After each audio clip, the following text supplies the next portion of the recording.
Fill her up. You're listening to the Gas Digital Network. We need to roll back the state. We spy on all of our own citizens. Our prisons are flooded with nonviolent drug offenders. If you want to know who America's next enemy is, look at who we're funding right now. Every single one of these problems are a result of government being way too big. You're listening to Part of the Problem on the Gas Digital Network. Here's your host, Dave Smith. Hey, what's up, everybody? Welcome to a brand new episode of Part of the Problem. I am thrilled to welcome to the show today Dan McNight. Dan, you were requested by a lot of people and highly recommended by some people who I have a very high opinion of. So thank you so much for taking the time and joining me today. You bet, Dave. Thanks for having me on. I appreciate it. Absolutely. Well, I was very excited to have you on because I think that you are a member of maybe the most important demographic in the United States of America in 2021, and that is anti-war combat vets. It's a movement, a group that is not often discussed in the corporate press or in the mainstream at all. I remember in 2008 and 2012 when I got very into the Ron Paul campaigns. And he would mention, no one else ever mentioned this, but he would mention quite often that active duty military vets gave more money to, or current active duty military members gave more money to his campaign than every other campaign combined. And you would think that would be a really big story, that the guy who's saying, I want to end all of these wars immediately, is the guy who's getting support from the active duty military. But that doesn't seem to get discussed a lot. So I'm very interested to talk to you about some of this stuff. Great. I'm excited to do it. So I'm just curious. I want to talk, of course, a bunch about the Defend the Guard movement. But I was just curious to kind of get your story a little bit for people listening who don't know. How did you end up joining the military, and where did you serve, and whatever else is relevant? Yeah, I was a bit of a derelict in high school. I was into sports and not really into school. And when the ASVAB test, that's the military test, came out, and they had required every senior in high school to take it, I skipped school that day and said, there's no way in hell I'm going to serve in the military. And after I graduated, I was living in kind of a really crappy apartment down in the north end of Boise, which is kind of the hippie district of Boise. And didn't have a job, was just kind of partying and living life, and looked at myself in the mirror one day, and I'd gained a lot of weight, and I didn't look like myself, and I didn't feel good. And I said, I need to do something. And me and a buddy walked from our apartment because our vehicle was broken down, and we walked to the Marine Corps recruiter and joined up and left a couple days later. And I served in the Marine Corps in 1994 is when I joined, and stayed in the Marine Corps until Bill Clinton tried to defund the Marine Corps and make it a part of the Department of Navy. And they gave a bunch of Marines the opportunity to get out or to transfer to another branch. And so I transferred to the Army, served 3 years in Fort Stewart, Georgia, came back to Idaho, went to college, served in the National Guard, and then got deployed. I actually joined the National Guard after 9/11 out of a sense of duty and obligation, and I bought into the whole, America needs you mentality. And so I joined knowing that we would go eventually, and finished my college degree, and was getting ready to go to Afghanistan in 2005. And right before we left, we got a call at 4 a.m, and my company commander said, you need to report out to the base. You're going to lead a convoy from Idaho to Louisiana. We have to deliver emergency supplies. Hurricane Katrina has wiped out basically the lower part of New Orleans. And so with no notice, we left Idaho and delivered a bunch of fuel and medical supplies down to Louisiana. And we had to go there because the Louisiana National Guard was absent. They were in Iraq fighting a war. And the Louisiana National Guard is a group of civil engineers, bridge builders, road builders, levee and dam builders. And they were in Iraq doing that, building roads and levees and bridges and dams, instead of being in Louisiana where they should have been to build roads and levees and bridges and dams. And so we did that. And then as soon as we got done with Louisiana, we went straight to Fort Hood, Texas, and deployed to Afghanistan, where we fought in 05, 06, and the first part of 07. And when we were there, we were National Guard troops fighting an active duty war, and nobody wanted us there. The active duty military didn't want the National Guard. They saw us as part-time soldiers, kind of weekend warriors. But we were well equipped, we were well trained, we were ready to do the mission, but we couldn't get replacement supplies like uniforms and boots and body armor and just the basic necessities. And out of frustration, I went through my chain of command, through the battalion commander, as high as I could go, trying to get these supplies for my men. And no luck. We couldn't get anything. The active duty military wouldn't help us. The Marine Corps wouldn't help us. We were National Guard. We were the bastards, right? Nobody wanted us there. And so out of frustration, I was deep in the Pesh River Valley, which is up in the northeast near the Korengal. It was the Valley of Death early in the war. I grabbed a satellite phone and I climbed to the top of a hill just outside of our base where I could get a real clear signal. And I called a friend of mine back here in Idaho who put me in touch with the governor of the state of Idaho. I called him directly in his office, and he answered the phone, and I said, Governor Risch, my name is Dan McNight. I'm a sergeant in the Idaho Army National Guard. I'm one of your soldiers. You're my commanding officer, and we need your help. And I went on to tell him what had happened. And he said, Dan, I've only been the governor for a minute. He had been the lieutenant governor and had been appointed governor when our governor left. And he goes, I've only been the governor for a minute. I don't know what I can do, but I'm going to do something. And he goes, I'll get back to you. And I hung up the phone, satisfied that that was the last option.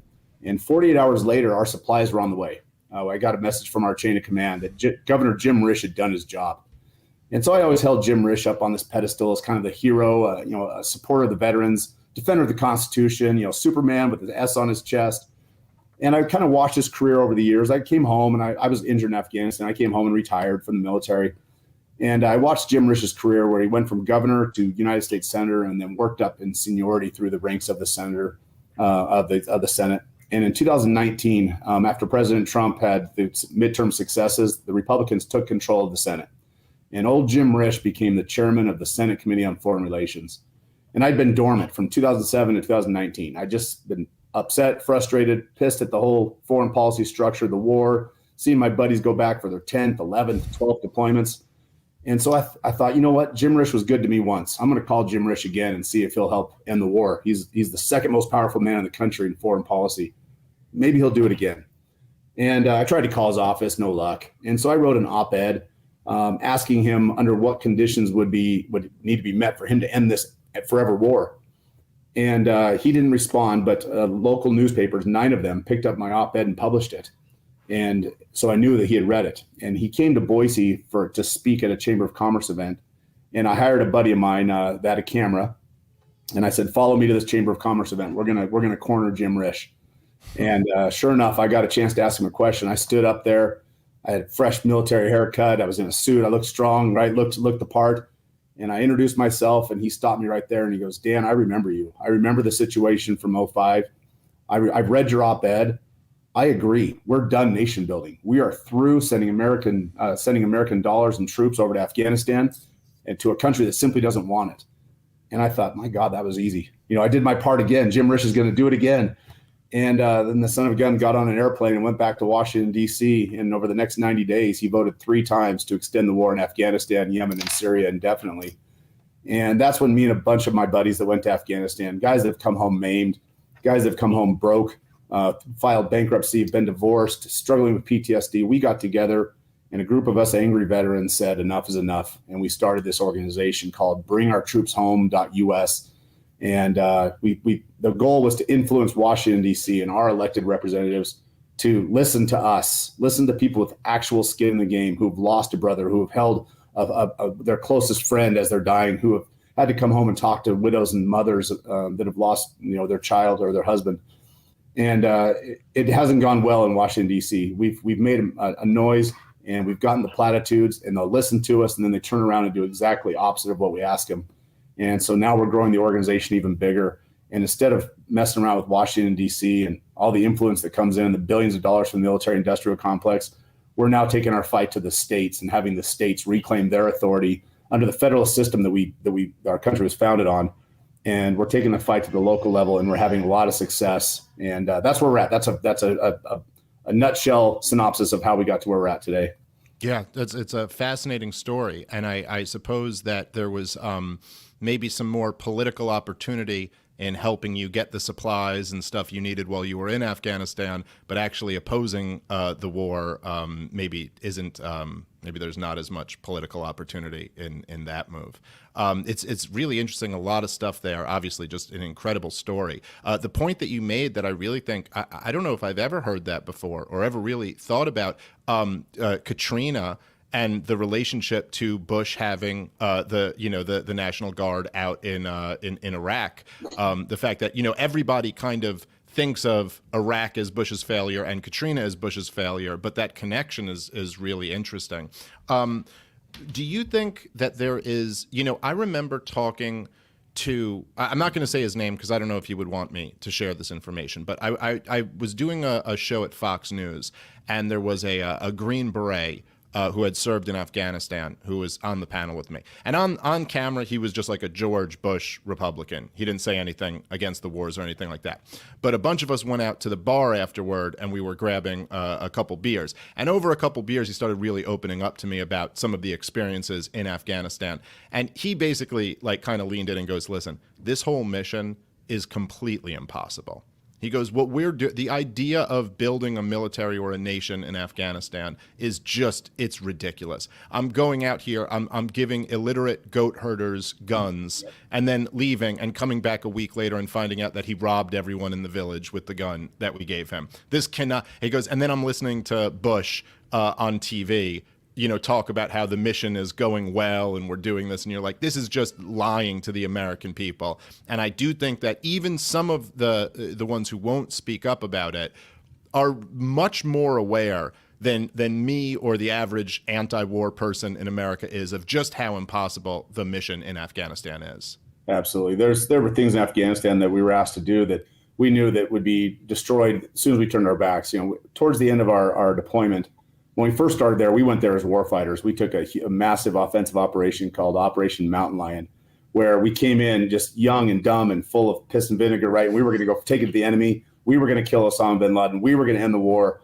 And we went and fought this offensive operation for almost 2 months. And then when we got done, our mission changed and we became nation builders, and we were told to go out and reconstruct. And we worked in these things called provincial reconstruction teams, where we would just go and shower cash by the millions in these local economies that have never seen $1 million in their entire existence.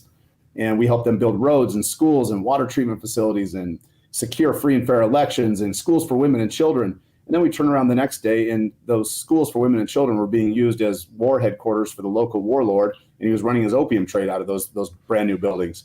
It's a different culture, and we can't give them what we have if they simply don't want it. It's just not part of their culture. And I think the average Afghanistan citizen, and it's funny we say that because Afghanis don't identify as Afghani, right? They're tribal. Right. So when we say we're trying to build a central Afghanistan, that concept is foreign to everybody that lives outside of Kabul. Anybody that lives out in the countryside, they don't get that concept. And it's a mission that's changed over time so many times, and it is impossible because there's no clear definition of what the mission was. Right. So one of the, speaking of anti-war active duty military members, one of the moments that I think might be the most disgusting thing that I've seen in politics in my lifetime, and I was curious to kind of get your thoughts on it, was Tulsi Gabbard's campaign when Hillary Clinton referred to her as a Russian asset. And here is Tulsi Gabbard, who, you can disagree with whatever you want to. I have lots of disagreements with Tulsi Gabbard politically, but she was in a medical unit in Iraq. I mean, she saw some, she really was up close and personal with the costs of war in a way that most Americans are not. And this was a war that Hillary Clinton sent her to. I mean, Hillary Clinton sent her to this war, and she agreed voluntarily to go.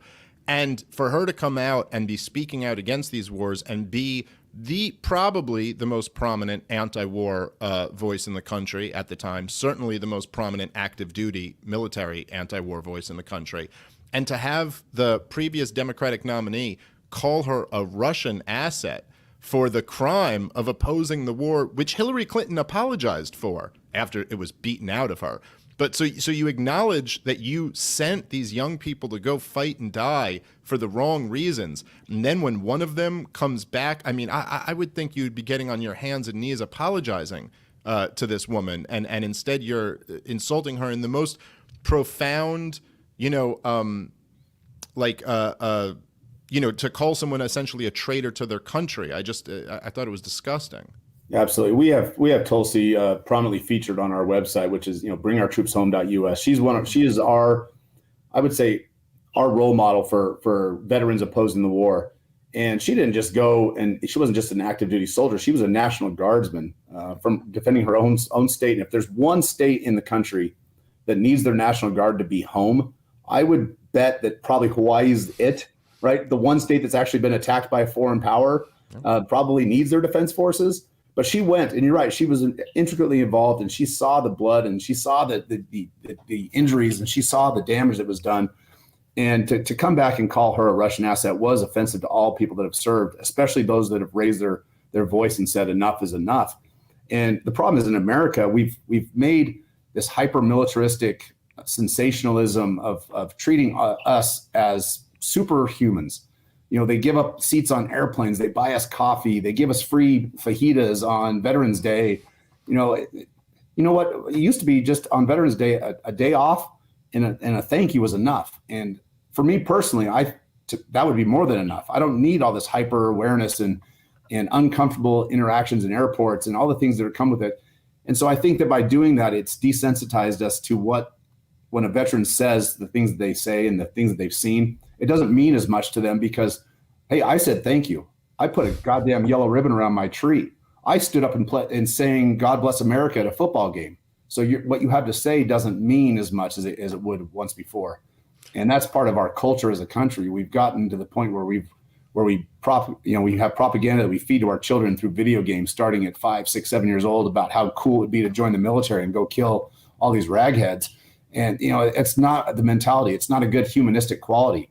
Nobody wants to go kill anybody, whether you agree with them politically or not. And to make it so desensitized and have people accept the fact that the nation's leading Democrat at one time called a veteran a Russian asset, it's a disgusting place that we've gotten ourselves into. Yeah, I think you're right, and I think it's something that kind of permeates our society, like the tokens. It's like, oh, well, we'll give you a token, we'll say thank you for your service, we'll do all this, but there's no real substance of actually caring about these people and seeing how many suicides and just horrible injuries and deaths and all of these things, and just the crying mothers of these young, brave men who have been killed. It's like, how about instead of just all the thank yous and letting them board the airplane first, we really make sure we never send them into a war unless we absolutely have to. And I agree with you also. It's a really sick part of our culture, the kind of celebration of, it reminds me of when was it Brian Williams was talking about how beautiful the bombs that Trump dropped on Syria were, or even George W. Bush's whole mission accomplished thing, how kind of disgusting all of this is. I mean, even if the mission was accomplished, which obviously it was not. Sort of, yeah. Right. Well, what exactly are we celebrating if we still have a presence in the region to this day? But it should be kind of somber. I mean, even if you go and accomplish the mission in a war is something that if you're at all a decent person, you never want to see happen. Not to say that there aren't necessary wars, but even when they are necessary, innocents are killed, lives are ruined. It's a horrible thing. And to take this opportunity to like spike the football or to kind of all this rah-rah celebration, it does seem like a real sickness in our culture. Absolutely. You go to the Capitol Mall in Washington, D.C. and walk the World War II or the Vietnam memorials or any of the other ones that are set up to honor, veterans. It's a very humbling, quiet, reverent place. There is no celebration there. It is not, those monuments aren't built as a look what we did, look how great we are. It's to honor the sacrifice of the men and women that went and fought and died and paid the ultimate price. And, on that same point, we've gotten to the point where even those monuments now are becoming a thing of, like you said, chest thumping and spiking the football. We've already proposed the Global War on Terror Monument in Washington, D.C. The war's not even over yet. And Jason Crow from Colorado has already, and I think Liz Cheney was a co-sponsor of it. They've already passed a bill to build the goddamn monument to the global war on terror. I mean, that's how sick we are. We just want to celebrate how great we are, how great our military is, and how dominant we are as an empire. But if you really want to honor veterans, quit making them. That's what I would say. Let's honor them by letting them do a 20-year career training and being ready and never having to fire a weapon at another human being. Let's create veterans that are able to retire healthy without the trauma, without the PTSD. Let's create veterans that are able to retire with their body still intact, with all their limbs that they started with the benefits that they were promised, with the health care that they were promised, and let them retire in peace and fish in the swamps of New Orleans, and let them go crawdad. But we don't. We put them on these pedestals and we want to showcase them and honor them in ways that the 97% of the population, 99% of the population that never serves thinks is appropriate. I'll tell you what. Yeah, no, absolutely. And it seems to me that there's a real disconnect. And I'm sure this isn't true 100% of the time, but it seems like there's a real disconnect between the way the veterans actually talk about this and the way that people who have never served, like myself. But I mean, I don't speak about it this way, but it seems to always be kind of like the drunk guy in the bar who's like, that's why we kicked your ass in World War II, who had nothing to do with World War II. My grandfather served in World War II. My stepfather served in Vietnam. Neither of them ever talk about the war. It's something they don't want to talk about. It's like it was that horrible that they just it never came up. It was never something that no one was like thumping their chest like, yeah, we kicked their ass or something. It was like dark memories that they would wish they didn't have. And so, yeah, it does. It seems like a lot of times it's the loudest, biggest kind of champions of these wars are the people who do not participate in the sacrifice. Absolutely. And I think the most offensive thing that I've ever been asked when I come home is always like, what was the war like? Or did you kill somebody? And you'll get those questions from, I coach high school football, and a lot of the kids on my high school team will ask those questions not trying to be morbid, but because it's, they play Call of Duty, they play all these video games, and they just don't understand that what we do over there is not to be glorified and to be, made to be something bigger than it is. But so we don't talk about those things in public. But if you go to a poker game of a bunch of old Army buddies that served together that haven't seen each other for a year, you should hear the stories we tell each other. It's never about remember that firefight or remember that mission we went on. It's stuff, remember when we were waiting for the next mission, we were sitting there and so-and-so did something stupid. Remember when we were hacky sacking on an airplane and we got yelled at? Remember when we got drunk in downtown, Fort Hood?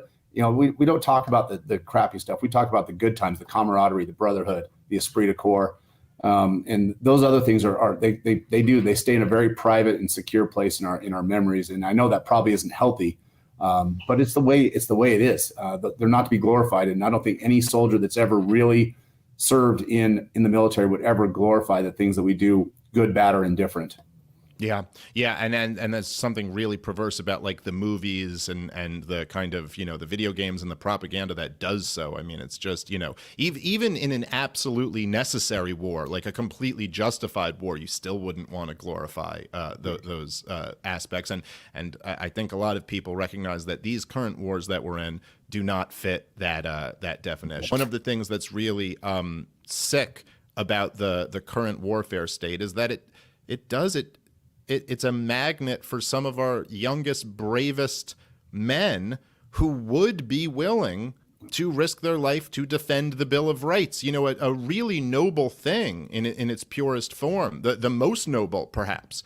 And what it turns into are these wars that don't need to be fought, that have nothing to do with our national security, and that, frankly, are a huge honeypot that big businesses are making billions and billions of dollars off of. And it's hard to imagine that type of money, I mean, when you're talking about the hundreds of billions of dollars that the Defense Department is spending every year, that type of money is not having a significant influence in the continuation of these wars.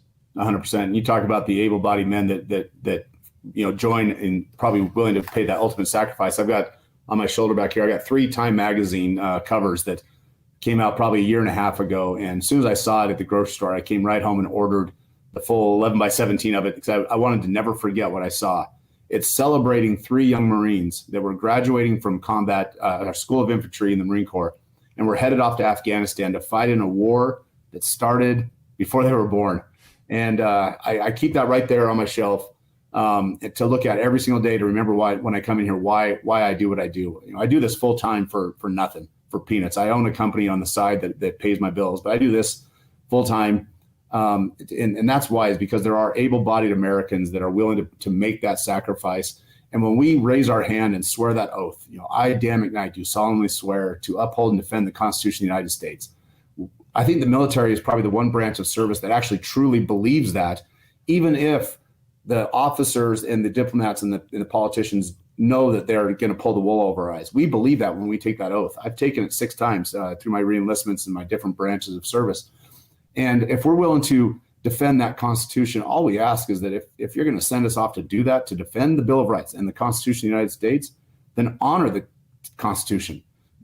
Declare war. Don't just send us off to go fight somewhere. Do a proper declaration. And, Ron Paul, at the beginning of the Iraq War in 2002, the biggest anti-war man to probably serve in Congress in generations, he said, we're going to do this the right way. And he was sat on the Senate Committee on Foreign Relations, on the Foreign Relations Committee in the House. Yeah.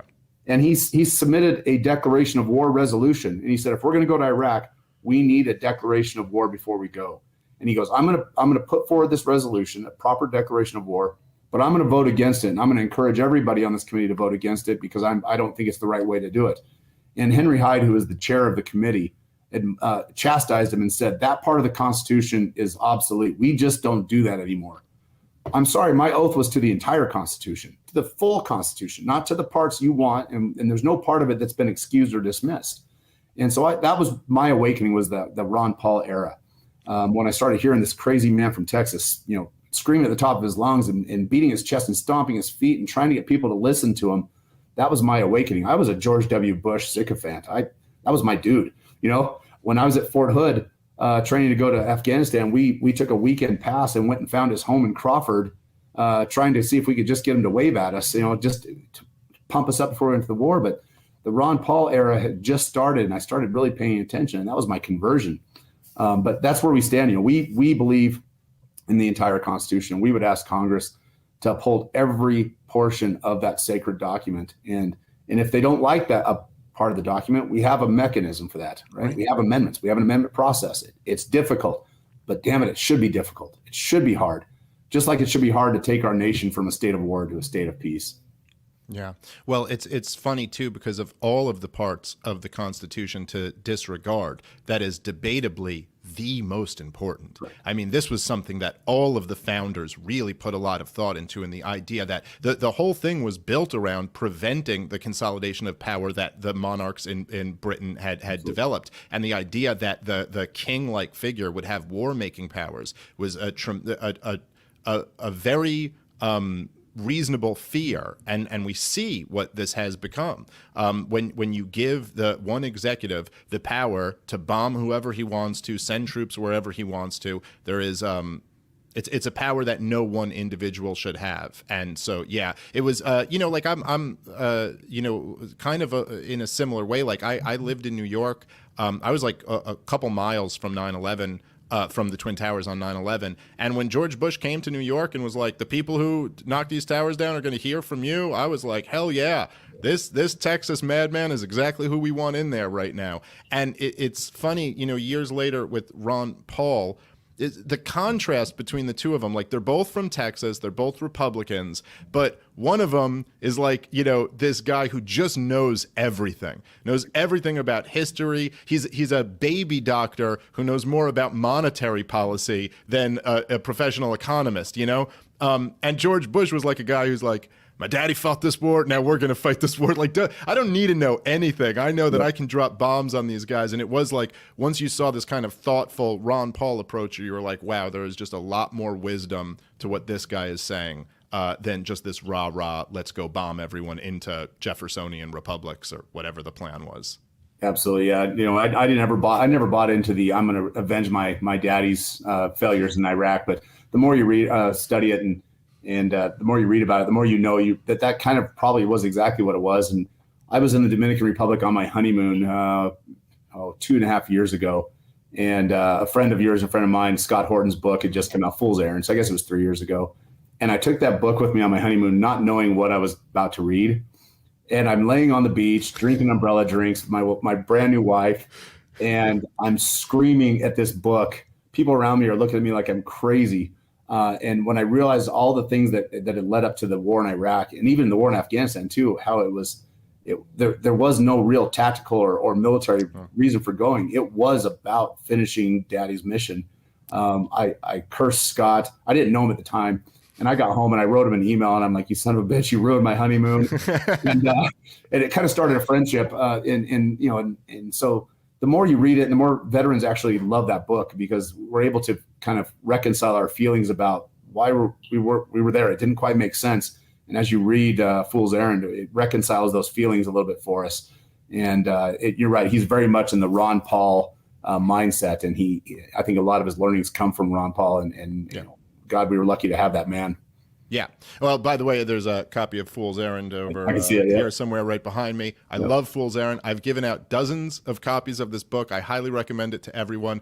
I would not suggest bringing it on your honeymoon and reading it on your honeymoon. That would not be where I would say, you know what, where's a great place to really dive into this, your honeymoon. But however you get there, you get there. All right. So let's talk a little bit more specifically about Defend the Guard, which you mentioned earlier, and you mentioned attacking the states. So what is this movement all about, and what's the plan of action here? Sure. In a nutshell, the bill, it's a very clean bill. It's less than a page. It just simply states that the National Guard, which is the state militia. The state militia is the National Guard. They're one and the same. The National Guard cannot be released into federal active duty Title 10 orders for overseas combat unless Congress has first declared war. Pretty simple, right? Very clean bill. It's supported by the Constitution. Article 1, Section 8, Clause 15 is the militia clause of the Constitution. It says that the National Guard can be called into federal service to repel an invasion, to put down an insurrection, and to enforce the laws of the Union. A declaration of war becomes the law of the Union, and that's where the legal justification for sending citizen soldiers off into combat would come from. Absent that, there's no legal justification for the National Guard to be fighting in Mozambique or in the Horn of Africa or in Afghanistan, Iraq, Yemen, or Syria. And so that's the bill. It's very clean. It's very simple. It's very sound. And it's neither left nor right. It's not a political bill. In fact, the Texas GOP state party platform actually has this in their party platform. The ACLU of West Virginia has written a brilliant piece endorsing and supporting it. So there we have the most Republican of Republican parties, Texas, and the ACLU, which is traditionally left of center, both supporting the same piece of legislation. And we've taken it, it started in West Virginia with State Delegate Pat McGeehan, who is an Air Force intelligence officer, and now he serves in the West Virginia legislature. He's tried this bill 5 or 6 years and has run into all kinds of resistance, including the general showing up in his dress uniform with all his ribbons and medals, like Jack Nicholson off of A Few Good Men, showing up at the Capitol building to lobby against it. It made it out of committee last year and tied 50-50 on the House floor, and then the House recessed for COVID. This year we're in 31 states. So we've gone from 1 in West Virginia to 31 states. We just had a killer hearing in Texas, and you can find the entire hearing on one of our websites, which is defendtheguard.us. You can find the entire hearing where you can hear myself, you can hear Scott Horton testify. You can hear Diego Rivera, who is a combat infantryman. He testifies about the pain of losing 2 of his brothers. Louis Larada from Texas testifies.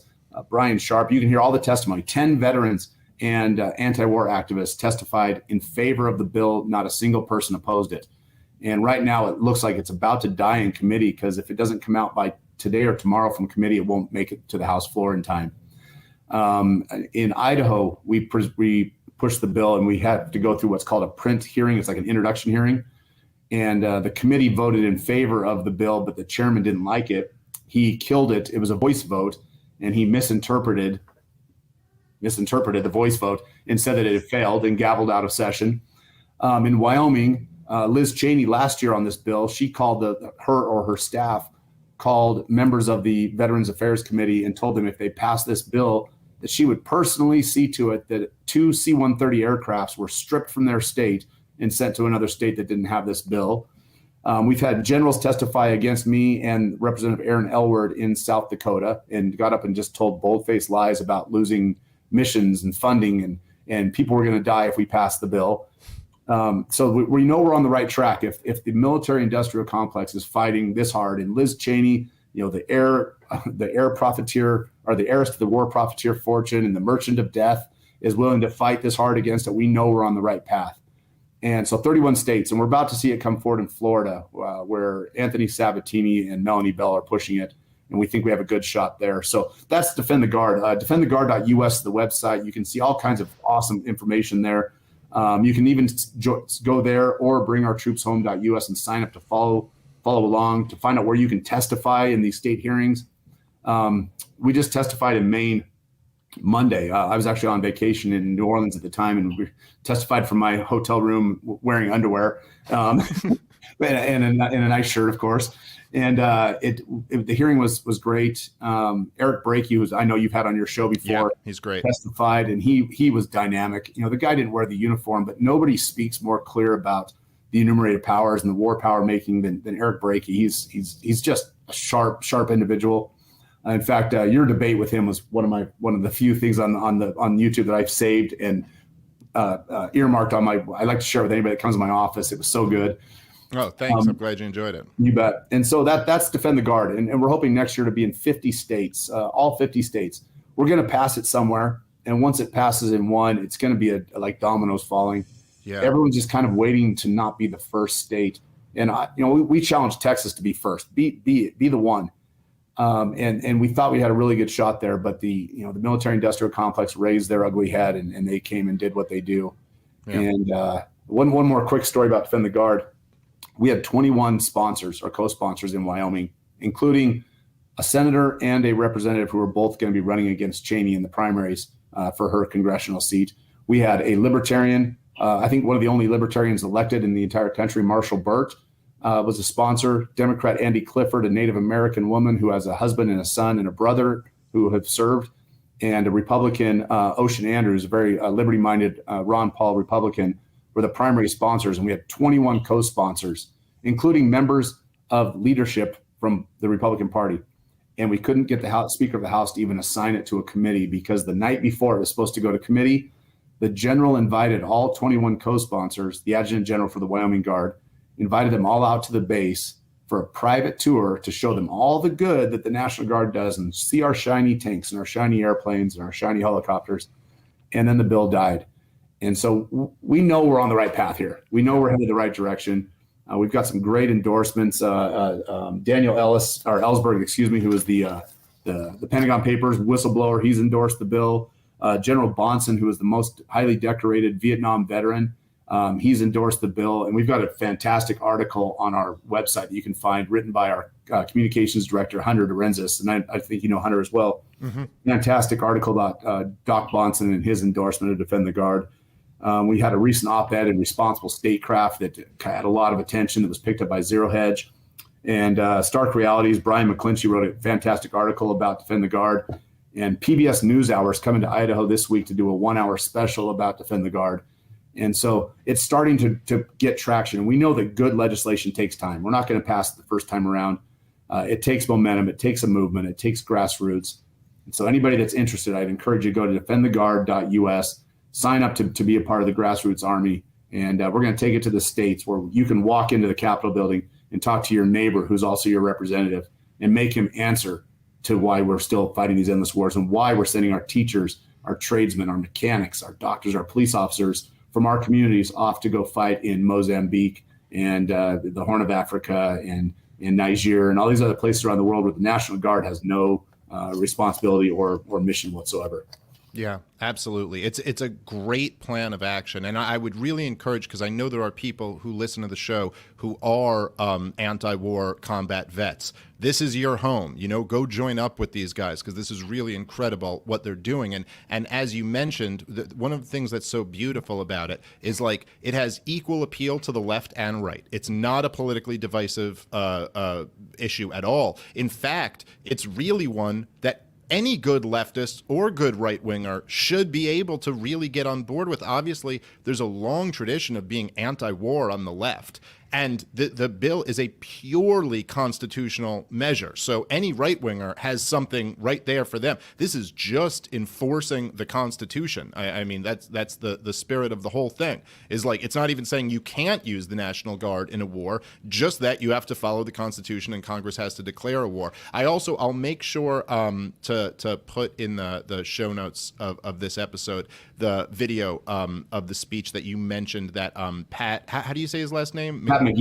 Pat McGeehan. That speech Fire. that he gave was just incredible. One of the most incredible things I've ever seen. I highly recommend everybody go watch it. It was just amazing. And I think one of the real strengths of this movement that you just mentioned was that even when it fails, if it does fail, it's still, it almost forces you to deal with it. It forces you to see, okay, look who was on this side and look who came out against it and look at the forces that it took in order to push this thing. Here you have actual, combat vets who have been through this, who are telling you that this is what that this is what they stand for. And then you have the Liz Cheneys of the world who are kind of come in and try to break this up. And even when it fails, there's real value.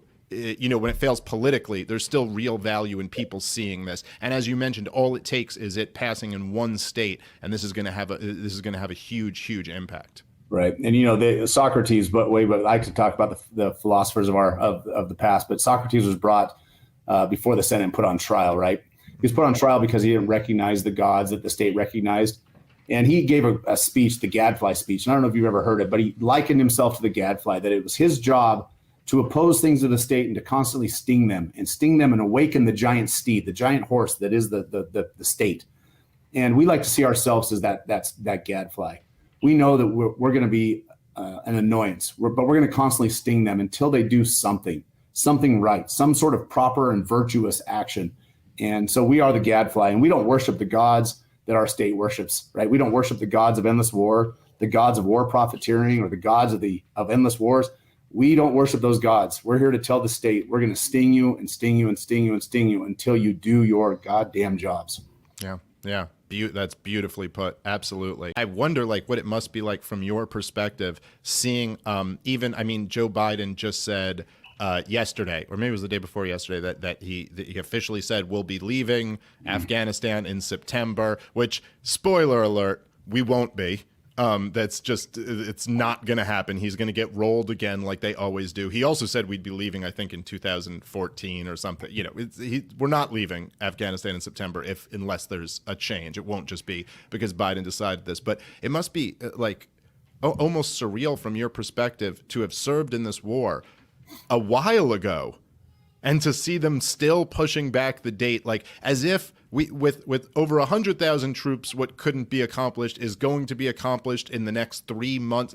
We can't leave this summer like Trump wanted to, so we have to leave, this fall. What exactly do you think? But it's somewhere in those 3 months we're going to build up this Jeffersonian nation that we've been trying to do for almost 2 decades now. I mean, it's just so surreal and ridiculous and just anyway, it's really something to watch. Yeah, when I was told that Biden had done this yesterday, I hadn't seen the news yet. I hadn't turned the TV on or the computer, and I get a phone call from a reporter at an outlet that we talk to regularly, and he asked me about it, and I was caught off guard. And my initial response was like, "F&A, right? Great, fine. September 11th. I know it's 4 months and 10 days later than we wanted." And I was excited about it. And the more I thought about it, I was like, you know what? He's playing loose and fast with American lives. We could absolutely walk out of there today or on May 1st the same way we can on September 11th. And I started really thinking about it and put some thought into it. The September 11th thing it's just about poetic repetition. It's all about a ceremony. He didn't pick September 11th because the mission is going to be accomplished on September 10th. He picked it because he wanted to create this World War I armistice treaty, 11-11-11 type situation. But if you remember correctly from history, the armistice agreement and to end World War I was set to go in earlier than November 11th at the 11th hour. But they wanted that repetition, that 11-11-11, so people would remember it always. And in the time when it was agreed to the time when it was assigned, anywhere between 2,700 and 11,000 new soldiers were killed in that war. So if one more soldier dies between May 1st and September 11th, it is squarely on Joe Biden's shoulders. He has to own it. He cannot blame Trump anymore for that.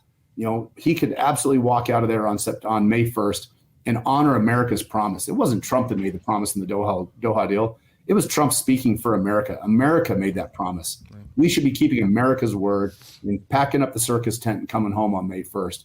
But if it does actually happen on September 11th, I will give credit where credit's due. I will tell and say President Biden did something that his 3 predecessors couldn't do.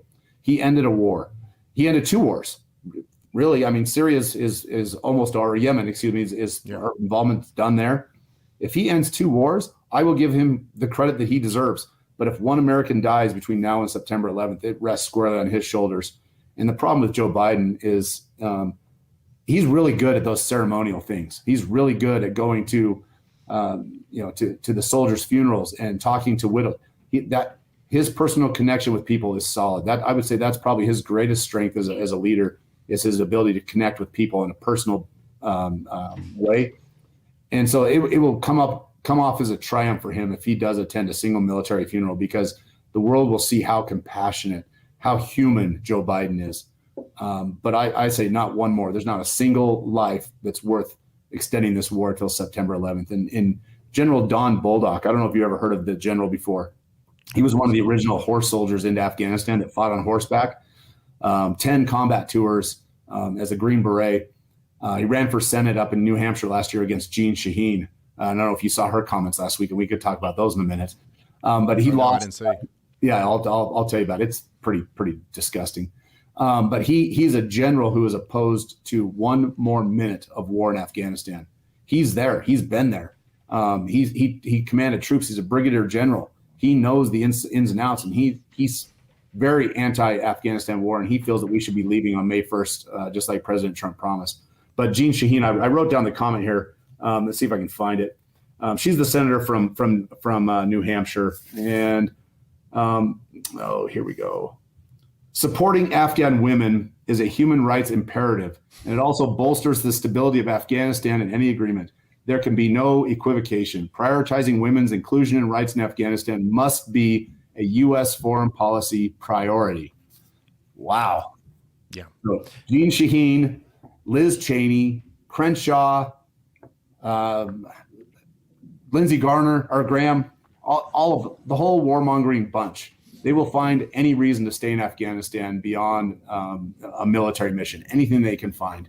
And now it's the woke justifications. Yeah. I mean, it's just unbelievable. And as you pointed to before, like, look, I mean, think about the mentality of somebody who would keep a war going because it's a more monumental date to end it on September 11th. I mean, think about that mentality. How you would really have to view human lives as pawns on a chessboard. Like, this is to your game. Well, this will look better and be a bigger moment for me politically. I mean, it's really evil when you think about it, that you would ever keep a war going 1 second longer than it had to be kept going.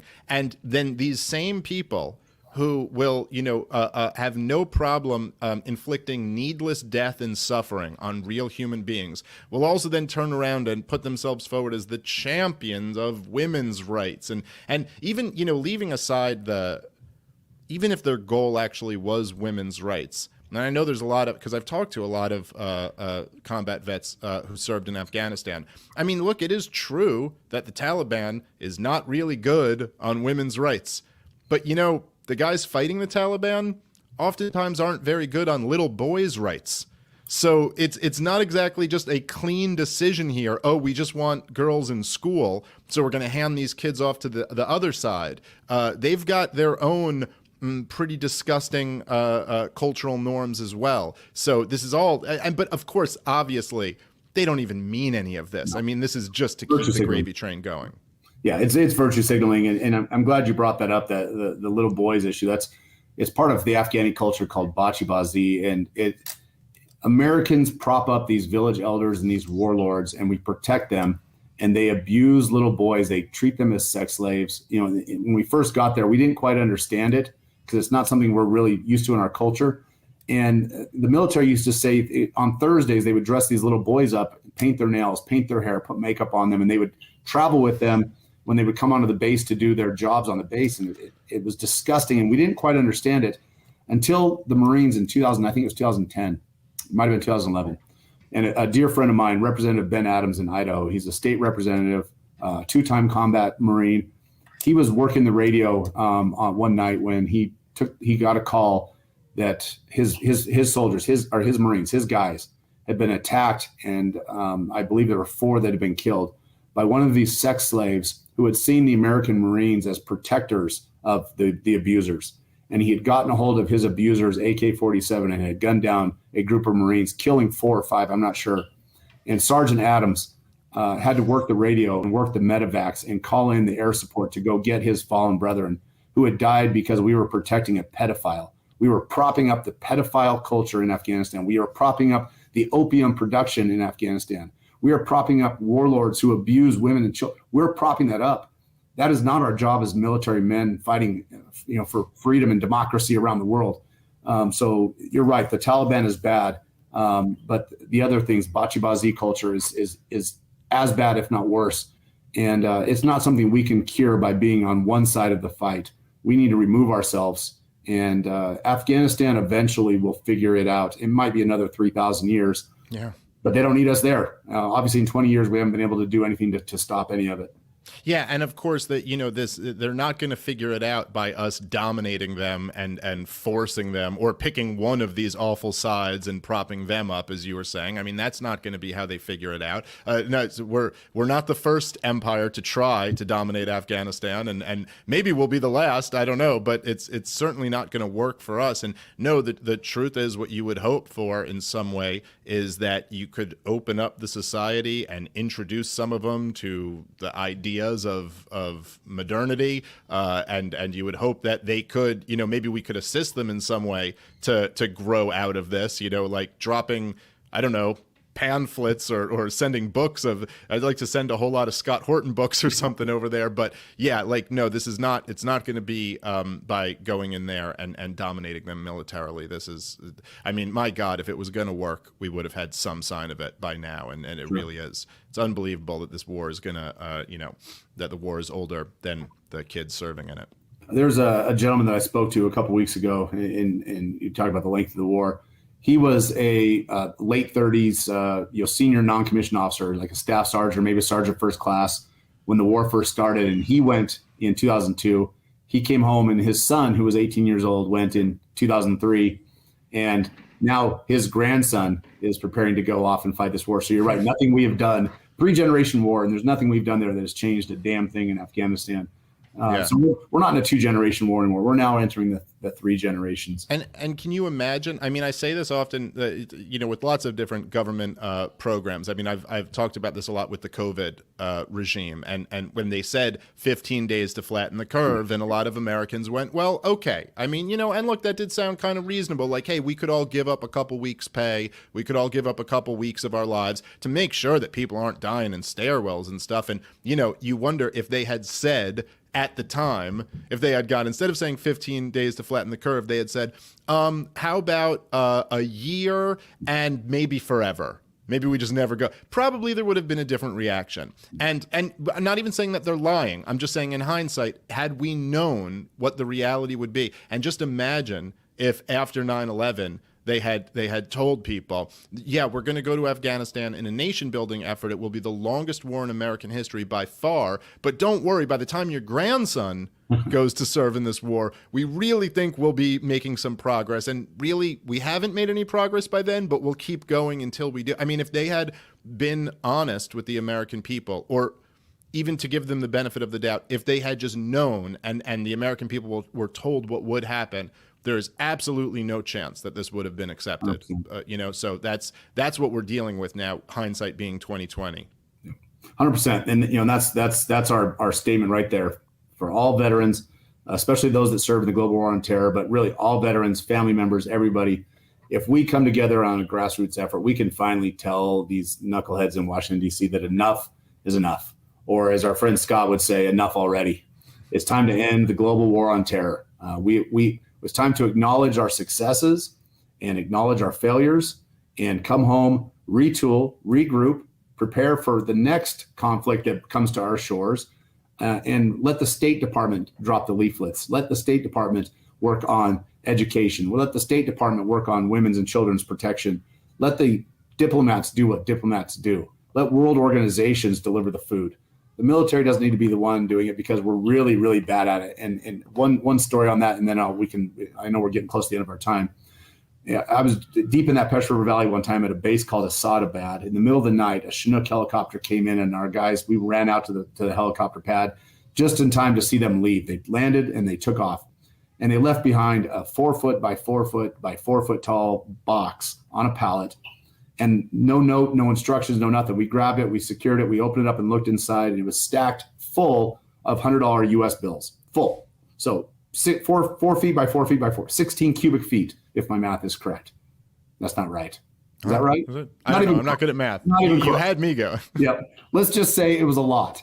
And the next day, the mission was for the special forces guys that came back to pick it up. They were to take that pallet of $100 bills and go distribute it throughout the community. No accounting measures, no receipts, no nothing. Just go distribute this money to the village.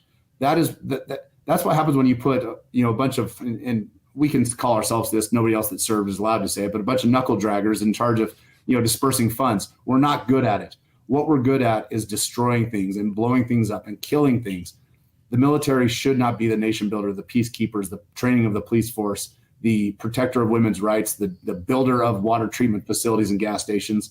And so a call to all veterans, join us, join the movement. There is no more powerful voice in the world than a veteran who has served in war that says enough is enough.